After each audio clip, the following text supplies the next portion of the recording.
Cuando hablamos del derecho, tenemos que hacer necesariamente una referencia y una distinción.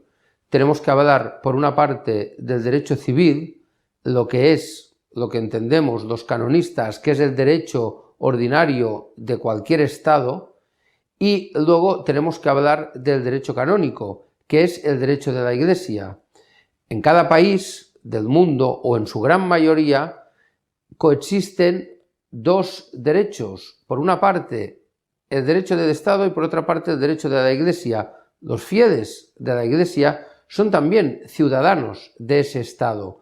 Por tanto, tienen, por así decir, dos ordenamientos por los que regirse.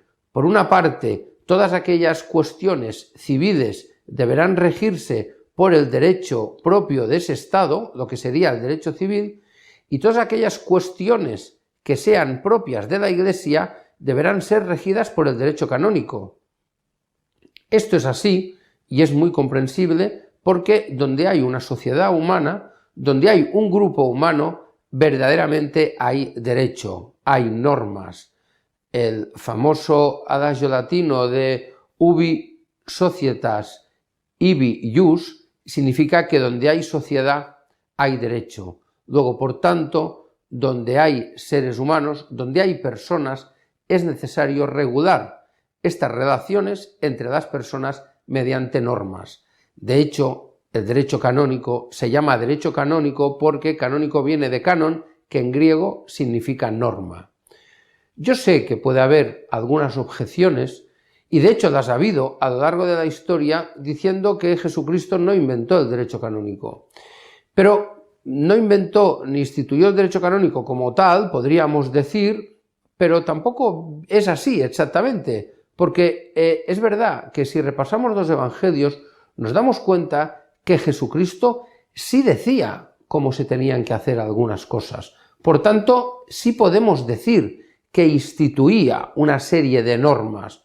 Por ejemplo, les explica a los apóstoles cómo tienen que rezar, cómo tienen que dirigirse a Dios como Padre, por ejemplo. Es una instrucción espiritual, una manera de rezar, pero también no deja de ser una norma. Por tanto, los católicos sabemos que tenemos, por así decir, un doble ordenamiento. Como decía al principio, por una parte tenemos que cumplir y ser buenos ciudadanos, tenemos que cumplir con las leyes civiles del Estado, y por otra parte tenemos que cumplir como miembros de la Iglesia con las normas canónicas, con las normas que la Iglesia nos impone. Y no nos impone para fastidiarnos, sino todo lo contrario, para salvaguardar nuestros derechos, para decir cuáles son nuestros deberes también, porque también tenemos deberes como miembros de la Iglesia.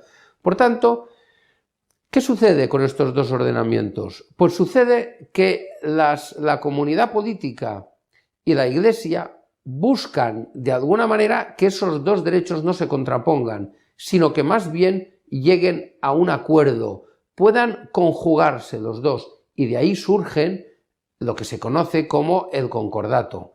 Tenemos dos casos que son probablemente los más conocidos, o el más conocido son los pactos lateranenses del año 1929, entre el Estado italiano y entre la Santa Sede, donde se regulan toda una serie de asuntos que habían quedado pendientes desde la unificación de Italia.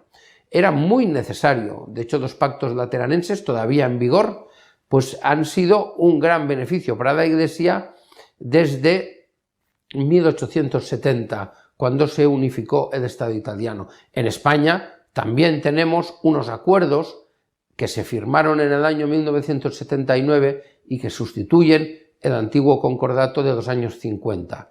Y así podríamos seguir explicando y sumando toda una serie de concordatos y de acuerdos entre los distintos estados y la Iglesia Católica para que esos dos derechos no sean dos derechos contrapuestos, sino que sean dos derechos complementarios, porque no debemos olvidar que, por poner un ejemplo, un fiel católico español es a la vez un miembro de la Iglesia y es a la vez un ciudadano español. Un italiano le pasa lo mismo si es católico. Entonces no puede tener un doble ordenamiento que pueda contraponerse en algún punto o en algún momento de su vida. Por tanto, es necesario buscar estos acuerdos entre la Iglesia y el Estado para conjugar estos dos derechos, el derecho civil, o mejor dicho, porque el derecho civil nos referiríamos a todo lo que no es derecho canónico, por tanto incluye el derecho penal, el derecho administrativo, el derecho mercantil, todo lo que es el derecho ordinario del Estado y por otra parte todo lo que es el derecho canónico.